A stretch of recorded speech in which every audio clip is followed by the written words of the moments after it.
तो जी हाँ, आ चुके हैं हम अपनी एक इंटरेस्टिंग कहानी को लेकर के। ये कहानी एग्ज़ाम ओरिएंटेड है, यानी कि एग्ज़ाम में पूछी जाएंगे इससे संबंधित पात्र। तो सबसे पहले हम गोरापंत सिवानी के विषय में थोड़ा बहुत इंट्रोडक्शन आपको कराते हैं। जन्म इनका 17 अक्टूबर 1923 को गुजरात में होता है और मृत्यु इनकी 21 मार्च 2003 दिल्ली में होती है। इनका वास्तविक नाम गोरापंत था और ये जो है मृणाल पांडे की पुत्री थी। मृणाल पांडे आपने बहुत ही फेमस नाम सुना होगा, मृणाल पांडे का। और मृणाल पांडे प्रसार भारती की अध्यक्ष रही हैं, ठीक है ना। प्रसार भारती की अध्यक्ष रही हैं और पत्रिका इनकी साहित्य पत्रिका और इनकी पत्रकार और साहित्यकार ये दोनों थे। मृणाल पांडे पत्रकार भी थे और साहित्यकार भी थे। तो ध्यान में रखना, 2003 में दिल्ली में इनकी मृत्यु हुई थी और 27 अक्टूबर 1923 को गुजरात में इनका जन्म हुआ था। इनकी शिक्षा रविंद्रनाथ टैगोर की देखरेख में शांति निकेतन में हुई थी। देखो कितनी बड़ी बात है। रविंद्रनाथ टैगोर इन्हें जो है गोरा के नाम से पुकारते थे। तो इनको अगर पूछा जाएगा कि गोरा नाम किसने दिया था, तो रविंद्रनाथ टैगोर ने इन्हें गोरा नाम दिया था। यह राज्यसभा सदस्य के लिए मनोनीत हुई थी। ये बहुत बड़ा फैक्ट है यहाँ पे कि राज्यसभा के लिए मनोनीत होने वाली लेखिका कौन थी, तो वह हमारी गोरा पंत सिवानी थी, सिवानी के नाम से। तो 1982 में इन्हें पद्मश्री भी दिया गया था और इनकी पहली रचना अल्मोड़ा से जो है नटखट पत्रिका से छपी। पहली लघु रचना में मैं मुर्गा हूँ इनका 1951 में प्रकाशित हुई। बहुत अच्छी रचनाकार थी और महिलाओं पे जो है इन्होंने बहुत कुछ लिखा है। जो उत्तराखंड की महिलाएं हैं उनके जो संघर्ष हैं उनके विषय में भी इन्होंने कहानियों के माध्यम से और अपनी कविताओं के माध्यम से जो है बहुत कुछ इन्होंने लिखा है। तो पद्मश्री सम्मान इनको 1982 में दिया गया था और इनकी जो पहली रचना थी अल्मोड़ा से नटखट पत्रिका से प्रकाशित होती है। और पहली लघु रचना जो इनकी है मैं मुर्गा हूँ है 1951 में प्रकाशित हुई। इनकी अंतिम रचना सुनहु तात यह अकथ कहानी वह सोने दो थी। तो इनकी अंतिम जो रचना थी सुनहु तात यह अकथ कहानी थी और सोने दो थी। शिवानी ने जो है वामा पत्रिका के अंतर्गत भूल भुलैया के अनेक विषयों पर लेख लिखे थे। इनके उपन्यास देखेंगे आगे हम, तो उपन्यास वगैरह हम आगे देखेंगे। उससे पहले हम इनकी जो है एक रचना है जिसके विषय में आपको बताने जा रहे हैं, बंद घड़ी नाम की। तो शिवानी जो है गोरापंत शिवानी एक कहानीकार थी, उपन्यासकार थी, कहानीकार थी। और जन्म जैसे कि आपको बताया है कि 17 अक्टूबर 1923 को होता है इनका। और शिवानी जो है नई कहानी आंदोलन की कहानीकार हैं। इनकी अधिकांश कहानियां नारी जीवन और नारी जीवन की दैनिक समस्याओं पर केंद्रित थी, ठीक है। भाव शैली इनकी जो है महादेवी वर्मा के समतुल्य मानी गई है। तो महादेवी वर्मा के समतुल्य इनकी जो भाव शैली है वो मानी गई है। उपन्यास जो इनके हैं, कुछ उपन्यास आगे देखते हैं। इनके उपन्यास हैं कृष्ण कली, कालिंदी, अतिथि, शमशान, मायापुरी, केंजा केंजा और गेंदा और भैरवी, स्वयं सिद्ध स्वयं सिद्धा और विष विष कन्या और रति विलाप, ये इनका कहानी संग्रह है। विष कन्या झरोका, तो अब इनका कहानी, ये तो उपन्यास थे, अब इनके जो कहानी संग्रह है उसमें विष कन्या आता है, झरोका आता है और मृण मृणमाला की हंसी जो है ये भी शिवानी गोरापंत की है। अपराधनी, पुष्पहार, बंद घड़ी, इनके संस्मरण। अब ये इनके जो है कहानी संग्रह थे, ध्यान रखना। संस्मरण इसके इनके थे अमादेर शांति निकेतन, अमादेर शांति निकेतन, जैसा कि शांति निकेतन में ये रही हैं। और स्मृति कलश और वातायन इनके जो है संस्मरण रहे हैं। इनकी जो आत्मकथा थी, जैसे कि पहले भी बात हो रखी है, सुनो तात यह अकथ कहानी, ये उनकी आत्मकथा थी। और यह नारी जीवन पर जो है लेख लिखा करती थी। और इनका प्रमुख उपन्यास जो है जो नारी जीवन पर लिखा गया है वह 14 फेरे माना गया है। इसके अलावा इनकी भिक्षुणी कहानी है, ठीक है। तो गोरापंत शिवानी द्वारा नारी जीवन पर लिखे गए 14 फेरे प्रमुख उपन्यास माना जाता है। भिक्षुणी नारी जीवन पर लिखित एक और प्रमुख उपन्यास है इनकी। और हरिशंकर परसाई, हंसते हंसते रोते, तो ये इनके अदर्स हैं, ठीक है ना। तो इनके इनके बारे में अगले हैं। इनकी जो गोरादत्त शिवानी के हैं, गिल्लू भी इनकी कहानी है, भक्तिन भी है। तो गिल्लू और भक्तिन तो महादेवी वर्मा की कहानी है। जो मैं कहानी आपको बताने जा रहा था गोरादत्त शिवानी की, 1923 की जो कहानी, 1923 से 2003 तक इनका जन्म था और राजकोट गुजरात में इनका जन्म होता है और उपनाम इनका शिवानी है। राजकोट गुजरात में इनका जन्म हुआ था, इस चीज़ को आपको ध्यान में रखना है। और उत्तराखंड की महिलाओं पर इन्होंने जो है बहुत कुछ लिखा था। तो इनकी एक कहानी के वही विषय में मैं आपको बताने जा रहा था, जिसके लिए मुझे अपनी दूसरी नोटबुक निकालनी पड़ रही थी। तो इसमें है बंद घड़ी, इनकी एक कहानी है। और मुख्य पात्र जो बंद घड़ी के हैं वह ग्रीस हैं, माया, छाया, अतुल और सोनिया और प्रतुर। प्रतुर भी है। प्रतुल, प्रतुल, अतुल और प्रतुल, ये इसके जो है मुख्य पात्र हैं।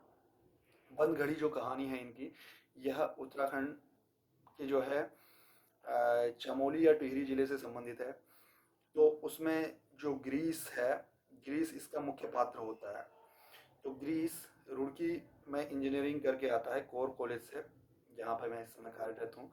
तो हमारे ही इस कोर कॉलेज से वो लड़का जो है इंजीनियरिंग करके जो है निकलता है। आपको पता है कि गोरापंत सिवानी जो है 2003 में इनकी मृत्यु होती है। तो समथिंग समथिंग जो कोर कॉलेज है वो 1998 में इसकी स्थापना हो चुकी थी। तो इसी बीच की 1998 से 2003 के बीच की बात है ये। वो लड़का ग्रीस जो है इंजीनियरिंग करके जाता है। तो उस समय 1998 और 2003 के आसपास जो है इंजीनियरिंग का आपको पता होगा कि बहुत बड़ा क्रेज था, कि जो इंजीनियरिंग कर लेता था तो उसको बहुत बड़ा आदमी समझा जाता था। आज आम बात हो चुकी है हालांकि। तो वो लड़का जब इंजीनियरिंग करके जाता है तो उसके लिए लड़की देखने के लिए वो किसी गांव में चले जाते हैं, यानी कि ग्रीस के लिए लड़की देखने के लिए गढ़वाल के किसी गांव में वो जाते हैं। और लड़की जो है, एक ही परिवार में दो लड़कियां थी और दोनों बहनें थी। एक का नाम माया था, एक का नाम छाया था। माया माया जो थी वह दिखने में बहुत ही अच्छी खूबसूरत लड़की थी। और छाया जो थी वह इतनी अच्छी दिखने में नहीं थी, लेकिन छाया इंटेलिजेंट थी और पढ़ने लिखने में बहुत तेज थी और समझदार भी थी। तो ग्रीस जब लड़की देखने के लिए जाता है तो उन्हें पता लगता है कि कोई इंजीनियर लड़का जो है उनको उनके घर आ रहा है लड़की देखने के लिए। तो और दोनों में से किसी एक को पसंद करेगा। तो यहाँ पे माया बहुत खुश होती है, क्योंकि माया बहुत खूबसूरत होती है। तो माया कहती है कि यार वो लड़का तो मुझे ही पसंद करेगा, क्योंकि मैं छाया से दिखने में अच्छी हूँ। छाया इंटेलिजेंट होती है, तो उसको इस चीज़ का कोई मलाल नहीं होता कि वो मुझे पसंद करेगा या नहीं करेगा। वो कहता है कि ठीक है, अगर पसंद कर लेगा तो ठीक है, नहीं करेगा तो भी उसे कोई मतलब नहीं होता। माया बड़ी जो है उसके प्रति आकर्षित होती है कि यार कोई इंजीनियर लड़का आ रहा है देखने के लिए। तो ग्रीश पहुंच जाते हैं माया और छाया के घर। दोनों लड़कियों को देखते हैं और दोनों लड़कियों से उनकी जो भी बातचीत होती है, तो वो जो है लास्ट में डिसाइड करते हैं कि वो विवाह छाया के साथ करेंगे। छाया यानी कि जो दिखने में इतनी अच्छी नहीं थी और पढ़ने लिखने में और सिंसियरिटी में नंबर वन थी। तो ग्रीश को लगता है कि खूबसूरती तो एक दिन ढल जानी है, काम जो है काम जो है हुनर नहीं आना है। तो खूबसूरती और हुनर में से ग्रीश हुनर को चुनता है। तो ग्रीस जब हुनर को चुनता है और माया जो खूबसूरत लड़की है वह बहुत ही ज़्यादा जो है इस संबंध में वो चिढ़ने लग जाती है छाया से, कि यार मतलब ये अगर पढ़ने लिखने में तेज है इसलिए इसने इसको सेलेक्ट कर लिया, या समझदार है इसलिए सेलेक्ट कर लिया, तो मेरी खूबसूरती किस काम की हुई। तो उसको एक किस्म से ईर्ष्या हो जाती है छाया से। दोनों दोनों बहनों में से अभी माया छाया से ईर्ष्या कर रही है। बाद में ग्रीश और छाया का विवाह हो जाता है। विवाह होने के उपरांत जो है 1-2 साल बड़े सुखद दोनों के बीतते हैं। उसके बाद इनके 2-3 साल के गैप में 3 बच्चे होते हैं, 2, 4, 5 साल जिस जो भी गैप रहा होगा बच्चों के बीच में। पहले इनका बच्चा अतुल होता है, फिर सोनिया और फिर प्रतुल। ये 3 बच्चे माया के होते हैं। अब माया, ग्रीस तो नौकरी पेशे वाला आदमी है, तो ग्रीस तो नौकरी करने चला जाता था और दिन भर जो माया छाया थी उसे जो है बच्चों का ध्यान रखना पड़ता था। तो छाया अपने अंदर घुट रही है कि मेरे पास इतना हुनर था, इतना टैलेंट था, किंतु मैं जो है घर की 4 दीवारियों में बंद चुकी हूँ, क्योंकि ग्रीस तो नौकरी करने चला जाता है और मेरी सारी स्वतंत्रता ख़त्म हो चुकी है। ये बच्चे देखना, इनको पालना, यही मेरा काम रह गया। इधर छाया अब माया से ईर्ष्या करने लगती है। छाया का माया से ईर्ष्या करने का जो मुख्य कारण होता है वो ये होता है कि माया तब भी अनमैरिड है। माया विवाह नहीं करती है और बड़े मौज से ज़िंदगी जी रही होती है। खाना पीना और ऐश करना माया का काम होता है। छाया चिढ़ने लगी है माया से, और माया अभी भी छाया से चिढ़ रही है कि यार ये तो शादी करके सेट हो चुकी है और मैं अभी भी जो है कुंवारी बैठी हूँ। किंतु और माया यहाँ पे अतुल सोनिया और प्रतुल जो इसके बच्चे हैं, इनसे भी ईर्ष्या करने लग जाती है कि अगर मेरी शादी जो है ग्रीस से हुई होती तो ये जो बच्चे थे ये मेरे होते। तो उसके दिमाग में ये चीज़ चल रहा है। इधर छाया के दिमाग में चल रहा है कि माया तो मज़े कर रही है, मैं तो शादी करके फंस गई, मेरी तो किस्मत फूट गई। अब कुछ दिनों के लिए, एक हफ्ते के लिए ग्रीस जो है बाहर किसी ऑफिस के काम से चले जाते हैं हफ्ते भर के लिए। और छाया जो है इस बीच में अपने मायके में आ जाती है। ग्रीस जब घर पे आते हैं तो उसकी लड़की उसे मिलती है जो कि सोनिया है। तो ग्रीस को घर पे चाय पिलाने, पानी पूछने के लिए भी कोई नहीं होता क्योंकि सिर्फ उसकी लड़की होती है। तो वो कहता है कि भाई तेरी मम्मी कहाँ है, तो वो बोलती है वो तो मायके जा रखी है। तो ग्रीस बहुत गुस्सा होता है कि यार मैं जो है एक हफ्ते के लिए चला गया तो वो मायके में मज़े करने के लिए चली गई या घूमने चली गई, और मुझे यहाँ कोई चाय पानी खाना पूछने वाला कोई कोई नहीं है। तो ग्रीस जो है छाया को बुलाता है और बहुत फटकारता है, डांट लगाता है कि क्या है ये, मतलब जो है कि तुम घर चली गई और यहाँ पे हम, मुझे किसी ने पूछा नहीं पानी के लिए चाय के लिए। इधर जो है ग्रीस भी उस छाया भी उस पर गर्म हो जाती है कि क्या मैं इसीलिए हूँ, ये जो है दोनों में जैसा कि हस्बैंड वाइफ में होता है ये तुड़म तुड़ा हो जाती है।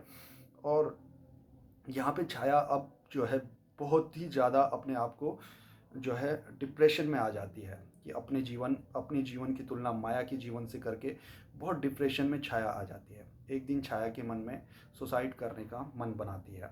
छाया पेट्रोल ला करके तैयारी में होती है कि आज तो बस जीवन लीला को समाप्त करना है। और यहाँ पे ग्रीस जो है बाहर जा रखे हैं इसी तरह से किसी काम के लिए।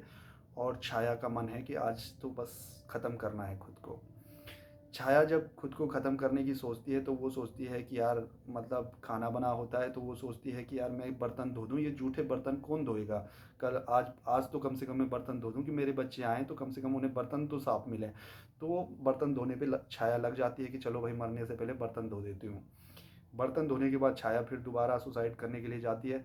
फिर छाया के दिमाग में आता है यार कि बच्चे जो है स्कूल से आएंगे तो कम से कम आज तो उनको खाना मिल जाए, कम से कम उनके लिए खाना तो बना दूं ताकि वो खाना खा सकें।